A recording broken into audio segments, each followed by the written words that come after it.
그때 마침 전화가 걸려옵니다. 아빠, 거기 귀신 있지? 여자 귀신. 그 어린애가 이런 말을 하더래요. 갑자기. 그냥 죽이고 싶어서 죽였다. 1000명을 죽였어야 되는데 못 죽여서 너무 억울하다. 자기는 피 냄새를 맡고 싶다. 피 냄새에서 향기가 난다. 어떤 사람이 점을 보고 갔는데 점본 무당을 죽였다는 거예요. 아, 맞아요. 네, 근데 왜 죽였어요 했는데 감옥 갈 일이 있을 거니까 거기에 분해가지고 무당을 죽였다고 하더라고요.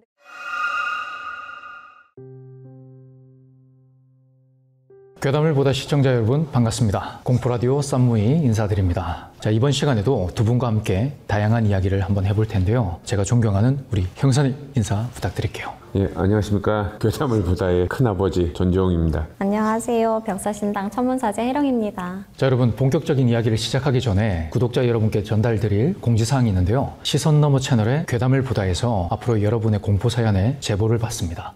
아래쪽에 이 이메일 주소로 제보해 주시면 괴담을 보다에서 더욱 흥미롭게 풀어드릴 테니까 많은 관심 부탁드리겠습니다. 첫 번째 이야기는 제가 들려드리도록 할게요. 자, 오늘 해드릴 이야기는 새순무가 전해 내려오는 집안에 관한 이야기예요. 사연자 B씨의 아버지는 과거 세션맨이라고 하죠. 나이트 클럽 같은 데서 음악을 연주하는 소위 밤무대 행사를 하던 그런 분이셨어요. 근데 어느 날 이 아버지가 가족들과 집에 들어가고 있는데 저쪽에서 동네 주민 하나가 말을 걸더래요. 어라? 동업자분이 계셨네? 하고요. 이게 무슨 소린가 싶어서 어머니가 물어보니까 알고 보니까 이 동네 주민이 직업이 무당이었던 거예요.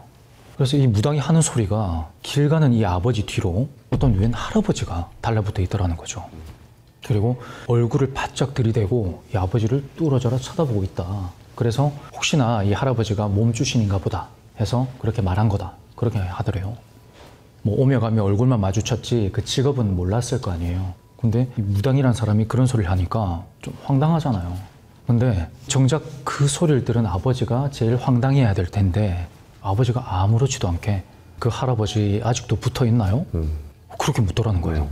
이게 그제서야 B씨도 알게 된 건데 B의 집안은 대대로 신을 물려받는, 그러니까 조상신을 모시는 새순무 집안이었던 거예요. 사실 B씨도 그렇고 B씨의 막내 동생도 그렇고 어려서부터 남들 눈에 안 보이는 그런 것들 있잖아요. 그런 걸 엄청 많이 보고 자랐대요. 그래서 그런 이야기들이 큰 충격은 아니었는데 아마 그 할아버지가 집안에 내려오는 그 조상신이 아닐까 생각을 했답니다. 근데 이 무당이 하는 말이 이 붙어있는 할아버지 있잖아요. 이 할아버지가 무당을 쳐다보더니 인상을 쓰면서 고개를 막 절레절레 흔들더라는 거죠. 그리고 B가 이 아버지의 사연을 듣게 된 것도 아마 그쯤이었다고 합니다. 아버지의 말로는 아주 어렸을 적 기억이래요.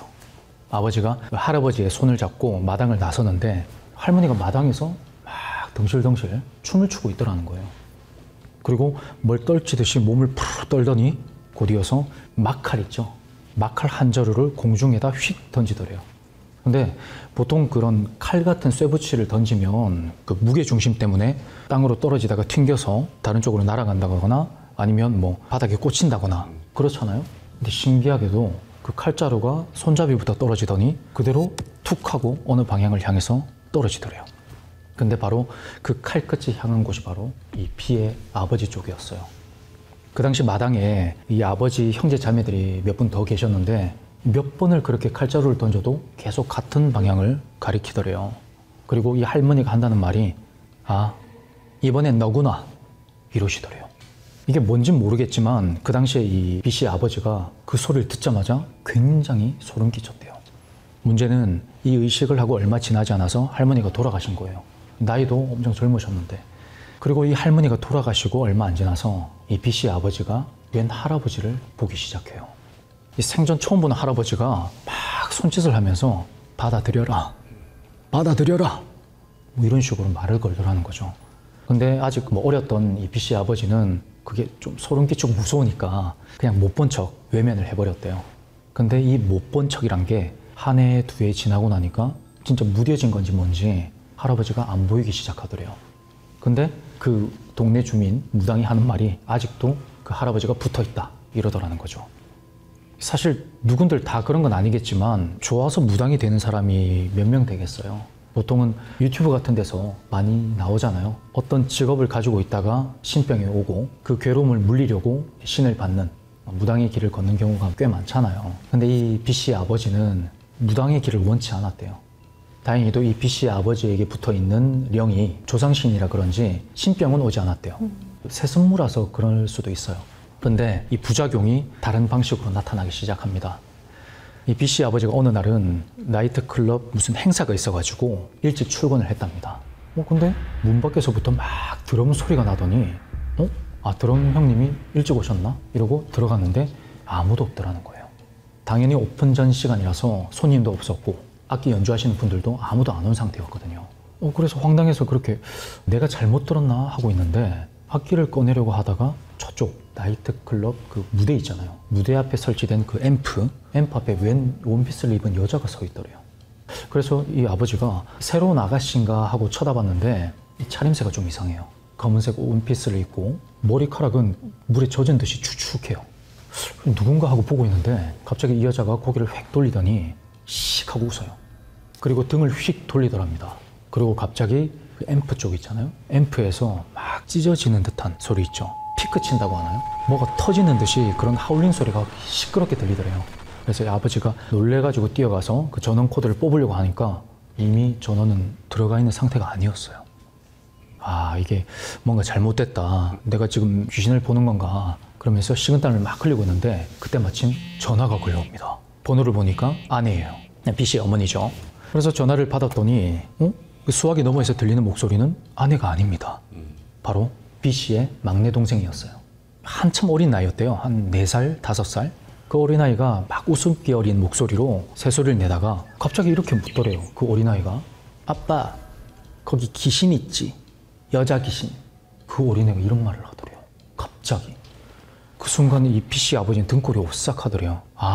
신기가 내려가고 있구나.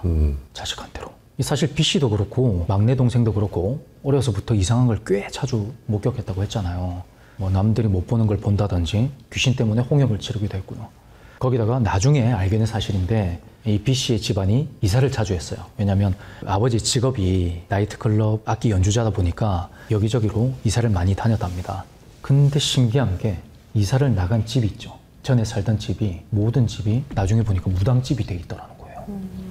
그래서 이 어머니가 동네 주민인 무당 있죠. 나중에 친해져서 한번 물어봤대요. 왜 그런지. 그러니까 그게 이 아버지가 계속 신을 안 받고 계속 피해 다니니까 괘씸했나 봐요. 이 할아버지가. 그래서 그 집안에다가 신기, 어떤 기운을 계속 불어넣었다는 거죠. 신을 받아라 하면서. 근데 그걸 철저하게 무시하고 이사를 나가버렸고 이 무당들이 어떻게 알아차렸는지 그걸 귀신같이 골라서 거기다가 신당을 차렸다는 거예요. 어머니가 이 소리를 듣고 놀래가지고 그러면 누룽굿을 하면 되지 않냐, 이걸 떨쳐낼 수 있는 어떤 방법이 없냐 그렇게 물었더니 무당이 질색을 해요. 저렇게 오래된 거는 떼어낼 수도 없고 조상신이라 자기가 어떻게 할 방법이 없다, 그냥 속절없이 받아들이는 수밖에 없다 이렇게 말하더래요.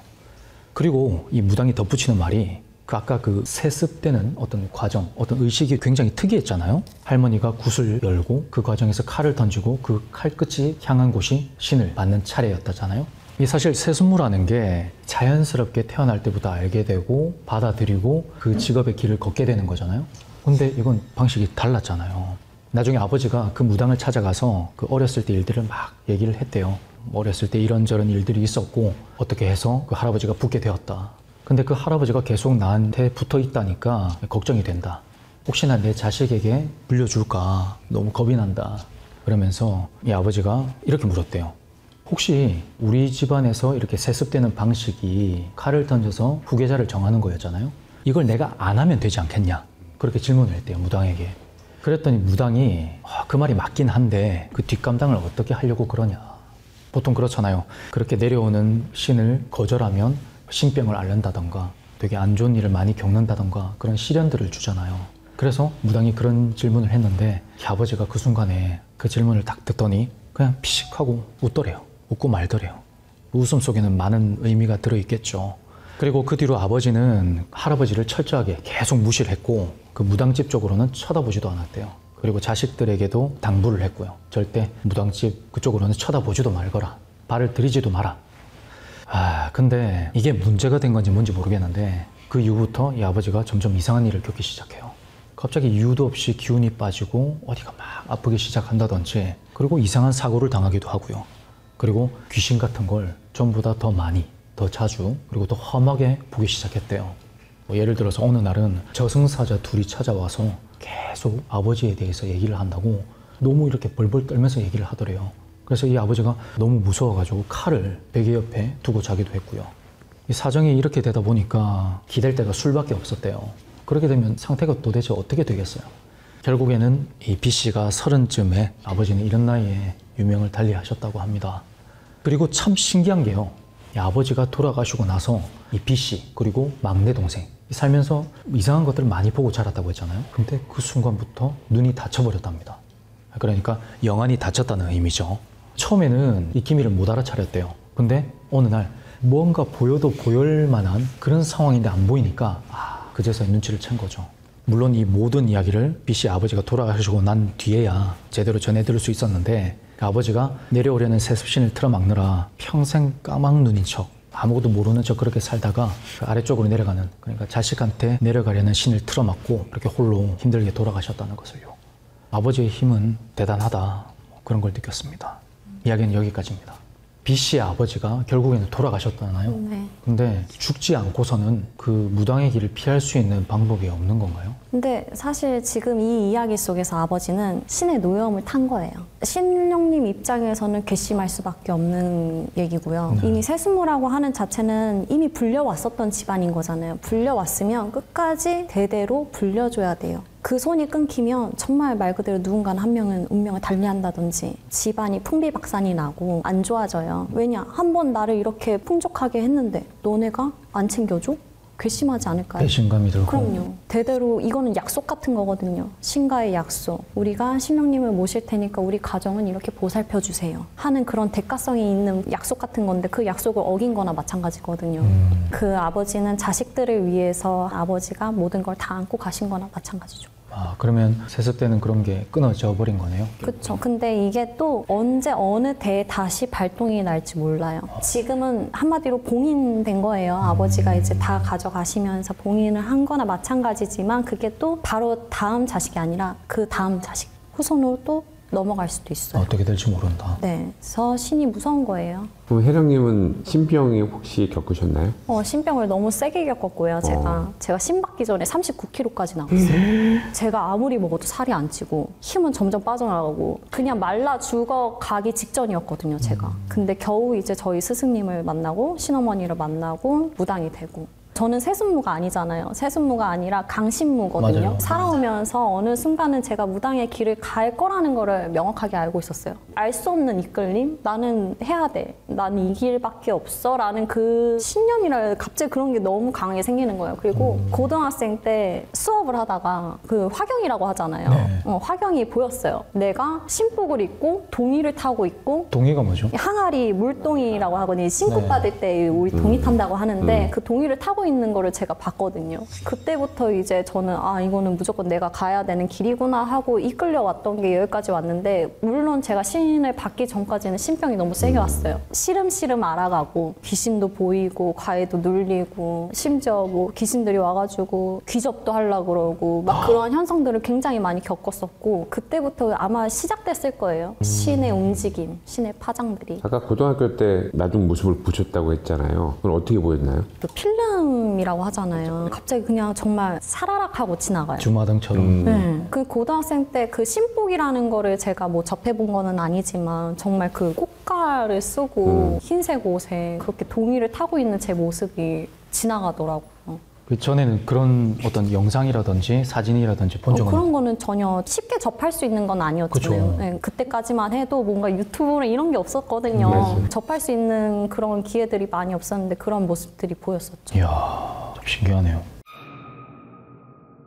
제가 요번에 들려드린 이야기는 끔찍한 이야기인데 예전에 혹시 서울 서남부 연쇄 살인 사건이라고 들어보셨나요? 정남규 아닙니까? 정남규 아시죠? 굉장히 잔인하고 공포스러운 이야기입니다. 그 연쇄살인을 저질렀던 사람은 정남규라고 합니다. 정남규가 2004년 1월부터 2006년 4월까지 약 2년이 조금 넘는 기간 동안 13명을 죽이고 20명을 중상을 입혔어요. 시기적으로 보면 유영철이 2003-4년도였으니까 그리고 또 강호순이 2005년부터 2008년까지였어요. 딱 유영철과 강호순의 중간 정도 시기에 연쇄살인을 저질렀던 사람입니다. 정남규는 전라북도에서 가난한 농가에서 태어났고 어려서부터 아버지한테 가정폭력을 많이 당했고 또 학창시절에도 학교폭력을 많이 당했다고 합니다. 그리고 군대에서도 선임들한테 구타도 당하고 가혹행위도 당했고 정남규는 또 자기가 어렸을 때 옆집 아저씨한테 성폭행을 당했다고 주장을 합니다. 정남규의 또 외모를 보면은 또 왜소한 체격에 좀 어리숙해 보이고 그래서 이제 정남규는 검거된 후에도 이렇게 자기가 어렸을 때부터 폭력에 시달렸기 때문에 뭐 이런 범죄를 저질렀다라고 이제 항변을 하기도 했는데 사실 정남규가 살인을 하고 상해를 입혔던 사람들은 자기를 예전에 괴롭혔던 사람이 아니에요. 그렇죠. 자기하고 전혀 상관이 없는 자기보다 약한 어린이 또 여성들을 상대로 범행을 저질렀는데 그런데 또 말이 안 되는 게 정남규가 초등학생 2명을 부천에서 납치를 해서 성폭행을 하고 죽입니다. 이 범행이 있은 다음부터 정남규는 경기도 서울 구로구나 관악구 이 인근에서 살인을 저지르고 그래서 이제 서울 서남부 살인사건이라고 합니다. 첫 살인을 할 때 정남규가 어린이들 죽인 이유에 대해서 얘기를 합니다. 검거 후에 그냥 죽이고 싶어서 죽였다. 이유가 없는 거죠. 전형적인 쾌락형 살인마입니다. 그리고 정남규가 범행했던 반증을 보면 여성들을 상대로 뒤에 따라갑니다. 따라가서 심야에 여성들을 뒤에서 공격을 하지 않고 이렇게 앞으로 세웁니다. 불러서. 그리고 정면을 보고 가로등이 있는 밝은 곳에서 앞에서 공격을 하고 고통을 받고 죽어가는 모습을 즐겼죠. 그러니까 처음에는 흉기로 이제 이용하다가 사람이 너무 빨리 죽는다고 해서 다시 이제 둔기로 바꿉니다. 사람을 쳐서 죽이는 공격을 했었죠. 정남규는 그 죽어가는 사람의 고통과 아픔을 보면서 기쁨을 느끼는 쾌락형 사이코패스였죠. 초기에는 이제 노상에서 범죄를 합니다. 여성들 상대로. 이제 점차 주택가로 침입을 해서 사람을 죽이고 또 집에 방화까지 하는 이런 방식으로 좀 진화가 됩니다. 정남규가 침입했던 주택가를 보면 CCTV가 없는 변두리 서민층 주거지였습니다. 왜 그렇게 했나고 생각을 해보면 당시 유영철이 CCTV에 뒷모습이 찍혔고 그래서 결국엔 검거가 됩니다. 아마 그걸 보고 나는 저렇게 해서는 잡히겠다 해서 CCTV가 없는 곳만 찾아다녀서 범행을 했는데 둔기 같은 흉기, 범행 도구도 지니고 다니지 않았고 중간에 어디다 숨겨놨습니다. 찾아가서 범행을 하고 다시 또 숨겨놓는 방식. 대중교통도 잘 타지 않고 걸어 다니면서 계속 이 범행 대상을 물색을 한 거죠. 이렇게 정남규가 신중하게 범행을 해서 경찰에서 이제 수사를 계속했지만 특정을 하지 못했어요. 그러던 중 2006년 4월에 신길동 주택에 강도범이 한 명이 침입을 합니다. 이 강도범은 20대 남성을 죽이려고 둔기로 쳤어요, 머리를. 이 소리를 듣고 이 비명 소리를 듣고 20대 남성이 아버지하고 20대 남성이 같이 싸웁니다. 격투해서 이제 이 범인을 잡아요. 네. 강도범을. 그런데 그 지역에 당시에 살인사건이 많이 났기 때문에 경찰은 굉장히 촉각을 세우고 있었어요. 이 강도범을 보니까 가지고 다니는 흉기 그리고 범행 양태가 이 연쇄살인범하고 똑같은 거예요. 그래서 경찰이 결국에 이 강도 상해범 집에 침입해서 강도를 했던 이 강도 상해범을 서남부 연쇄살인사건인 범인으로 확정을 짓습니다. 네. 정남규는 경찰에 검거된 후에도 전혀 반성을 하지 않고 자기가 1000명을 죽였어야 되는데 못 죽여서 너무 억울하다. 그리고 피해자들한테 미안하지 않느냐는 기자의 질문에도 기자를 바라보면서 웃기까지 했습니다. 대답도 안 하고요? 예. 많은 국민들이 굉장히 분노를 했었고 또 조사 과정에서 자기는 피냄새를 맡고 싶다. 피 냄새에서 향기가 난다. 그렇게 얘기를 했었습니다. 정남규는 검거된 후에도 전혀 반성하는 기미를 안 보였고 고개도 빳빳이 들고 현장 검증에 임했습니다. 그리고 사람을 계속 죽이고 싶다. 자기가 1000명을 죽여야 되는데 죽이지 못해서 너무 억울하다. 이렇게 살인에 집착하는 태도를 보였습니다. 정남규는 대법원에서 사형을 확정받고 구치도 독방에서 수감 중에 있었는데 목을 매사를 시도합니다. 교도관이 재빨리 발견하고 병원 응급실에 이송을 했지만 그 다음 날에 죽고 맙니다. 사실 저도 이 뉴스를 들었을 때 한편으로는 속이 시원했지만 더 사실 고통을 받고 죗값을 치러야 되는데 그냥 뻔뻔하게 너무 비열하게 자기 목숨을 끊는 게 너무 아쉽더라고요. 정남규가 죽기 전에 경찰에 편지를 보냈습니다. 네. 살인을 못해서 너무 답답하다. 자기를 빨리 죽이든지 내보내주든지 그런 취지로 편지를 보내기도 했습니다. 결국에는 정남규는 자기가 가장 좋아했던 살인, 그걸 하지 못해서 스스로 목숨을 끊은 정말 비열하고 나쁜 살인자였죠. 이야, 어떻게 사람이 사람을 그렇게 죽일 수가 있는지, 그것도 한두 사람도 아니고. 정말 약한 어린이들하고 여성들을 상대로 그것도 얼굴을 마주보고 둔기로 이렇게 내리치는 방법이었죠. 근데 평사님께서 아까 그 말씀 하셨잖아요. 살아있는 동안 죗값을 치렀어야 됐는데. 예. 근데 저는 또 무당이니까 무당의 예. 관점으로 봤을 때는 예. 분명히 그렇게 죽었을 때 좋지만은 않을 거거든요. 우리가 선업과 악업이라는 게 있는데 네. 악업을 쌓았을 때 분명히 그만한 죄를 받을 거고 저승에서 받는 죄는 정말 사는 게 낫다 싶을 정도로 큰 벌을 받을 거니까 그랬으면 좋겠어요. 저 또한. 이 정남규를 수사했던 분이 평가를 하는데 정남규는 살인이 너무 하고 싶어서 스스로를 죽인 거다라는 평가를 또 하더라고요. 그런 것 같더라고요. 예. 살인이 하고 싶어서 자기 스스로를 살인했다. 마지막 재물을 자기로 쓴 거죠. 요즘에는 다행히도 이렇게 CCTV가 많이 보급이 됐고 과학 수사가 발전을 해서 사실 연쇄살인범이 거의 없습니다. 근데 요즘 그런 거 많잖아요. 묻지마 살인. 묻지마 살인, 그렇죠. 근데 묻지마 살인이 초기에 잡히면 묻지마 살인이 되는 거고 그게 이제 안 잡히면 저렇게 연쇄살인이 되는 겁니다. 근데 묻지마 살인이 그 범죄를 저지른 피해자한테 어떤 정당성을 부여하는 뭐 예. 그런 의미라고 하더라고요. 그래서 이상동기 범죄 이렇게 예. 불러야 된다는 말도 있어요. 그렇죠. 피해자한테 책임을 전가하는 것처럼 보이죠. 예, 이상동기 범죄라고 이상동기 하죠. 범죄. 자, 우리 해령 사진을 모시고 지금부터 우리 일반인들이 무당에 대해서 모르는 정보들 있죠. 그런 질문들을 조각조각 모음을 할 텐데 잘 좀 부탁드리겠습니다. 재밌을 것 좀 같습니다. 짓궂을 수도 있어요. 네. 좀 이해 좀 해주세요. 무당과 결혼을 한다든지 사귄다든지 그런 게 가능한지. 둘이 합의가 되어 있다면 뭐 크게 상관은 없지 않을까 싶어요. 근데 네. 제자들마다 모시는 신령님들이 계실 거잖아요. 네. 근데 어떠한 분들은 여자분이신데도 할아버지가 주장이시고 어떠한 분은 남자분들이신데 선녀님이 멈추시고 막 그러신단 말이에요. 그러면 그럴 때 신령님들이 좋아하시진 않으세요. 그래서 그 상대방 있잖아요. 상대방을 조금 괴롭히는 그런 현상들도 있다고 그래요? 하더라고요. 어떤 방식으로? 예를 들면? 예를 들면 꿈에 나와가지고 괴롭힌다든지. 꺼져! 내 거야! 그 진짜 신령님들은 소유욕이 강해요.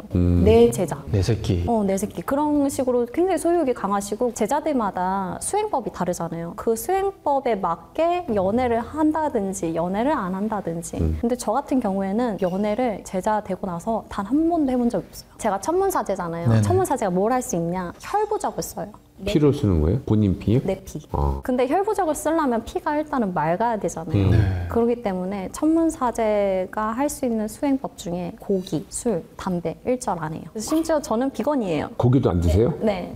아, 그러면 고기를 한 번도 안 드신 거예요? 언제부터? 네. 거의 6년 넘었을 거예요, 지금. 와. 저는 원래 고기를 엄청 좋아했어요. 소고기, 돼지고기 안 가려요. 막 고등어, 회 막 이런 거 엄청 좋아했었거든요. 근데 무당이 되고 나서 천신줄이 너무 강하게 내려오는 거예요. 하늘의 신령님들, 좀 깨끗하신 분들, 누린 거, 비린 거 가리시는 분들. 내가 궁극적으로 혈부적을 써야 되는데 그러려면 최소 3년 이상은 그러한 수행들을 해야지 혈부적을 쓸 수 있는 거예요. 오욕이라는 거를 굉장히 금해야 되고 조심해야 되잖아요. 그래서 저는 그런 수행법을 선택을 한 거죠. 근데 아니신 분들이 대다수고 연애가 가능하신 분들이 많다. 그럼 앞으로 결혼 생각은 아예 없으신 거예요? 남고지기, 여고지기라는 말을 써요. 뭐죠, 그게? 제자의 나중에 배우자가 되는 네. 상대가 생길 거잖아요. 무당들이 어디 가서 뭐 한탄을 한다거나 하기는 참 쉽지는 않아요. 사람들의 힘든 거를 또 들어야 되고 신령님을 모신 사제가 뭔가 줏대 있어 보이고 하려면은 사람들한테 가가지고 내가 이래서 저랬어 하기에는 참 쉽지 않거든요. 그래서 남고직이라고 하는 고직이라고 하는 거는 무당의 유일하게 힘듦을 같이 나눠 가질 수 있는 배우자. 그거는 신령님께서 분명하게 선택을 해주신다. 그러면 그 혜령님께서 결혼하시면 자제가 이제 생길 거니까 그러면 그 자제분이 무당이 될 확률은? 딱 그거거든요. 제가 살아있는 동안 제자의 길을 잘 가고 있냐, 못 가고 있냐. 무당은 죽을 때 되면은 무덤에 갈 때 제 무구랑 제가 불렸던 것들을 함께 묻어요. 그래서 잘 간다고 하면은 그게 다시 꺼내질 일은 없겠죠. 우리 무당이라는 존재가 그러잖아요. 사람들을 살려야 되는 존재들이고 만인 구제중생을 해야 되는 무당들인데 만약에 막 돈 욕심을 부려가지고 돈으로만 사람을 막 보고 그런다고 하면 그건 잘 가는 게 아니잖아요. 그래서 그러한 분들이라면 다시 제 밑에 후손들한테 나릴 수 있는 퍼센테이지는 굉장히 높을 수밖에 없다. 아, 새순무가 아니라도요? 강신무라도? 그럼요. 제대로 안 닦였으니까. 처음 알았어. 이미 한 번 내리신 신령님은 어디로 가시는 게 아니거든요. 제자와 함께 떠나요. 근데 그 제자가 잘 빌고 할머니, 할아버지 저랑 함께 해주셔서 감사합니다 하고 늙어가지고 정말 이제 뛰지도 못했을 때 퇴성구슬 하고 하거든요. 네네. 다시 원래 계셨던 곳으로 보내드리고. 은퇴식 같은 걸 하시는 거구나. 네네. 근데 그게 아니라 하면은 후손들한테 내려가요. 닦여야 되니까. 신기하네요. 무당이라고 하면은 어쨌든 정말 사람들 도와야 되고 내 주머니에서도 꺼낼 줄도 알아야 되고 그 사람의 애군을 이 무당이 가져가는 거거든요. 내가 잘못 비면 내 몸으로 쳐요. 그러니까 사명을 다해서 최선을 다해야겠죠, 무당이라고. 저희가 뭐 TV나 그런 유튜브 같은 데 보면 어디 이제 신점을 보러 갔는데 다 그렇게 얘기한다는 거예요. 너는 신내림을 받아야 된다. 근데 그게 진짜 보이나요? 어떤 분들이 오면요? 예. 보이죠. 어떤 식으로 보이는 거예요? 굉장히 맑은 기운이 들어와요. 신을 받아야 되는 사람이라면 이건 어쩔 수 없겠다. 너 뒤에 할머니가 보인다. 저희는 기운이 좀 썩었나요? 신을 받으실 분들이 아니시니까 그런 게 아니고 정말 일반인들하고 신을 받아야 되는 사람들하고 신의 가물에 있는 사람들하고 다 보여지는 게 틀려요. 들어올 때부터 느껴지나요? 아니면 좀 얘기를 해야 느껴지나요? 이게 그냥 이제 예약을 하잖아요. 뭐 전화번호가 뜨고 이름이 그때부터 뭐 그때부터 와요. 그때부터 감이 뭔가 있다. 뭔가 얘는 심상치 않다. 이분은 꼭 한번 봐야겠다 싶으면은 진짜 백발백중으로 그분은 정말 할머니가 있는 집안. 저는 이제 좀 궁금한 게 요즘에 보면 이제 전화로 이렇게 신청을 보잖아요. 근데 안 될 것 같은데 저는 전화로 이게 뭐가 보일까요? 저도 전화점사예요. 그래요? 실수했어요. 저도 전화점사예요. 근데 전화라고 해도 그 에너지가 자꾸 들어와요. 들어와요? 그 사람의 그 이미지가 그려지고 그래요? 그것뿐만이 아니라 그 사람의 정보를 또 받잖아요. 생년월일이 됐든 그 사람이 가지고 있는 성씨 본관을 받든 하잖아요. 그럼 그때서부터 거기에 기운에 묻어와요. 제일 궁금한 게 무당은 자기가 언제 결혼하고 뭐 언제 죽고 언제 큰일이 나고 그런 걸 혹시 알 수 있나 그게 굉장히 궁금했거든요. 저도 정말 느껴요. 중이 제 머리를 못 깎는구나. 남의 건 너무 잘 보이는데 왜냐면 저는 제 사심이 있잖아요. 객관적으로 보기가 힘들잖아요. 그러다 보니까 제자가 아무리 제자 거를 뭔가 보고 싶어도 사심이 들어가는 한 가리가 친다 그래요. 신령님이 제대로 안 열어주시는 거죠. 정확히 기억이 안 나는데 제가 어렸을 때 뉴스를 봤는데 뭐였냐면 점집이 많은 지역이 있었어요. 거기가 재개발이 돼가지고 거기 있는 사람들 다 쫓겨날 처지에 처했다고 그래서 속으로 생각한 게 그걸 못 봤을까라는 생각이 들더라고요. 쫓겨날 걸. 뉴스 중에 그런 것도 있었어요. 어떤 사람이 점을 보고 갔는데 점본 무당을 죽였다는 거예요. 맞아요. 네, 근데 왜 죽였어요 했는데 감옥 갈 일이 있을 거니까 거기에 분해가지고 무당을 죽였다고 하더라고요. 근데 그 댓글에 그런 댓글이 있었어요. 그 무당은 자기가 죽을 걸 몰랐나. 근데 그만큼 제자는 어쨌든 남을 봤을 때는 객관적으로 볼 수 있는 태도도 취할 수 있고 하지만 내가 나한테 사심이 들어가는 한 눈까지는 좀 막을 수도 있다 하지만 큰 틀은 좀 주세요. 제자야 언제쯤에 이렇게 조금 안 좋은 기운이 있을 수 있으니 좀 사려라. 이러한 기운은 주세요. 외국에 가면 흑인, 백인 무당은 없잖아요.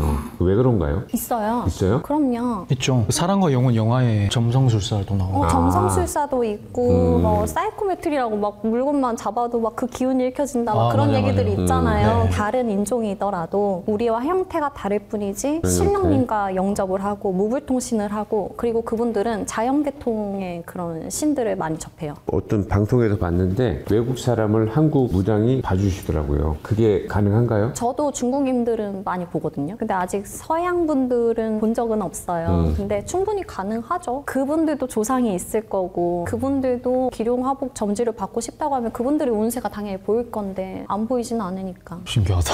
그러면 신점을 절대 보면 안 되는 그런 사람의 유형이 있는지. 여럿 있긴 한데요. 예를 들어 좀 심신이 많이 약해요. 정말 무서운 거 조금만 봐도 무서움증을 타고 놀라고 막 그런 사람들이 네네. 있잖아요. 그런 사람들은 신점을 보게 되면은 잘 휘둘려요. 기운에 휘둘린다고 해요. 무당의 말에 잘 휘둘려요. 너 나쁜 일이 생길 거야. 너 뒤에 뭐가 있어. 내 의식에서 찾아온단 말이에요. 네. 안 좋은 것들은. 그런 사람들은 분명 의식을 세워요. 나 뒤에 뭐가 있나 봐. 나 갔다 왔는데 뭐가 있대. 그러면은 정말 그 무언가가 와요. 그런 사람들은 정말 빙의 되기도 쉽고 뭔가를 보기도 쉽고 필히 조심해야 되고 또 어떤 사람들이 있냐면 집안 가중에 조상 가물 있는 사람. 뭐죠 그게? 그 얘기는 조상으로다가 잘 안 닦여져 있거나 뭐가 닦여 있죠? 옛날에 할머니들이 부엌 가가지고 정화소 떠놓고 막 기도 막 네네네. 하잖아요. 그런 걸 이제 닦는다라는 표현도 많이 하거든요. 많이 빌고 공들였다. 우리 돌탑만 봐도 빌고 산만 가도 빌고 물만 봐도 빌었던 할머니들이 그렇게 많으세요. 옛날에는. 맞아요. 그런 분들이 이제 우리가 닦았다라는 표현을 해요. 많이 빌고 공들였다. 근데 그런 거 일절 안 한 집안들이 있어요. 그런 걸 일절 안 하고 제사도 안 지내고 대고른 영혼들이 너무나도 많고 그러한 집안의 자손이 이제 신점을 보러 오잖아요. 그러면 무당이 분명히 얘기할 거거든요. 너희 집안에 왜 이렇게 배고른 조상님들이 많이 계시니? 이렇게 얘기를 듣는단 말이에요. 네. 그러면은 그때부터 조상의 발동이 일어나요. 너가 이제 그런 걸 들었네? 이제 너가 우리한테 해줄 차례야. 그러면 어떡하겠어? 옆에서 막 미친 듯이 흔들어요. 너 이제 알았잖아. 이거. 너 알았잖아. 너 이거 우리 해줘야지. 밥 줘야지. 뭐 해줘야지. 해줄 때까지 괴롭혀요. 하는 일 막히게 하고 다치게 하고 꿈에 찾아가고 협박하고 막 그런단 말이에요. 네. 그런 식으로 시들리게 해요. 그러니까 그런 사람들은 좀 조심하는 게 좋다. 근데 그런 얘기도 들어봤거든요. 무당은 바람수, 사망수 이런 걸 일부러 얘기를 안 해준다는 말이 있거든요. 맞나요? 저도 웬만해서는 정말 애둘러 표현을 해요. 왜냐면 너무 안 좋은 거를 내질러서 얘기를 해가지고 저는 희망 고문을 하는 편은 아니에요. 근데 정말로 눈앞에 코앞에 닥쳐 있을 수밖에 없는 상황인데 그거를 얘기를 하면은 분명히 그 사람은 그 기간이 오기 전까지 얼마나 마음고생을 하고 힘들겠어요. 그것만이라도 조금은 피해갈 수 있게끔 좀 돌려서 얘기를 하는 편이고 바람 같은 경우에도 지금 의심하는 상황인 거잖아요. 만약 예를 들어 저한테 네. 정보로 와가지고 우리 뭐 와이프가 혹은 남편이 좀 바람 피는 것 같은데 의심이 가요라고 했을 때 맞아 너희 남편 바람 펴라고 얘기를 하기가 참 사람된 입장으로서 참 힘들거든요. 왜요? 저 같으면 말해줄 것 같은데요. 쓰레기야 이러면서. 왜냐면 뭔가 지켜야 될 게 있을 때 자손이라든지 그러면 그런 것까지 염두해서 지금 당장 걱정하지 마. 그래도 한 3년은 두고 봐야 돼. 그때 가서 너가 좀 안 좋은 일이 있을 수 있어. 이렇게까지는 좀 애둘러서 표현을 하려고 해요. 만약에 자손이 너무 어리다. 만약에 자손이 없다라고 하면은 질러요. 아 그래요? 그럼요. 너 자손 없을 때 지금 당장 갈라서 정말 못 볼 걸 볼 거야. 근데 자손이 너무 어리고 지금 당장 이분이 이혼한다고 해서 집도 절도 없는데 어떡해요. 그 기간 동안은 어쨌든 이 사람이 스스로 쓸 수 있을 만한 기간을 줘야 될 거 아니에요. 네. 그때까지는 끌고 가는 거예요. 지금 이렇게 준비해야 돼. 직장이 없어? 그러면 직장이라도 만들어. 그러고 나서 조금씩 준비를 해야지. 3년 뒤에 너가 감당해야 될 일이 분명히 있을 거야. 그렇게 만들어줘야 돼요. 맞아요. 그 이혼하고 당장 직업을 못 구해서 힘든 일을 겪는 경우도 봤고. 신령님들은 당장 눈앞에 있는 거를 던지시기보단 10년, 20년 멀리까지도 굉장히 포괄적으로 보여주신단 네. 말이에요. 그럼 그 속안에서 무당이 얼마만큼 이 사람을 잘 이끌어 갈 수 있는가는 무당의 몫이에요. 아 근데 바람 관련된 거는 그렇다 치는데 사망 관련된 건 정말 가슴 아프시겠어요? 그쵸. 아무래도 뭔가 보여지는데 막 이런 분들도 계세요. 저희 어머니께서 지금 많이 건강이 안 좋으신데 근데 정말 사자가 보이거든요. 어떻게 보여요? 어두운 기운이 쫙 깔려 있어요. 야, 너 사자가 보이니까 너네 집에 상이 들 거야. 이렇게 얘기하기에는 참 그 생각이 드는 거예요. 얼마나 이 사람들이 가슴앓이를 할까. 이렇게는 얘기를 해드리죠. 5년 안에 올 일이 있을 거예요. 그때까지는 마음의 정리도 하시고 부모님한테 좋은 거 더 많이 보여드리고 준비하시는 게 좋겠습니다. 이런 식으로 시간을 주는 거예요. 애둘러서 이렇게 좀. 네, 신령님들께서는 3년 안에 죽어 이게 끝이거든요. 하지만 그만큼 제자가 그거를 다 내지른다기보다는 조금 더 필터링을 해가지고 그 사람한테 그래도 마음의 상처 없이 잘 전달을 해드리는 편이죠. 1년 뒤에 죽어 이렇게 얘기하는 것 자체가 정말 천기누설이기 때문에 노당이 또 조심스럽고 그래서 애둘러 표현할 때는 울 일이 있을 거예요. 집안에 곡소리가 들려요. 이런 식으로 좀 표현을 해주는 편이죠. 그러면 만약에 신점을 보러 누가 왔어요. 근데 그 사람이 돌아가면서 교통사고로 죽을 팔자예요. 그게 보여요. 네. 그러면 어떻게 대처하시겠어요? 가는 길에 맛있는 거 사 먹으라고 용돈도 주고 최대한 좀 편안하게 해주고 갈 수 있게. 죽음을 피할 수 없다는 그런 입장이신 건가요? 당장 들어온 죽음이라고 하면은 피하기는 어려울 수 있어요. 근데 어떠한 기간이 있는 거고 그리고 신령님께서 허락하는 한에서는 대수대명을 쳐가지고 조금 시간은 연장할 수 있어요. 근데 지금 눈앞에 떨어진 거라고 하면은 어쨌든 그거는 주당이 될 수 있고 급살이 될 수 있고 지살 천살이 될 수 있는 거거든요. 근데 그러한 것들을 막아가기에는 시간이 너무 짧다.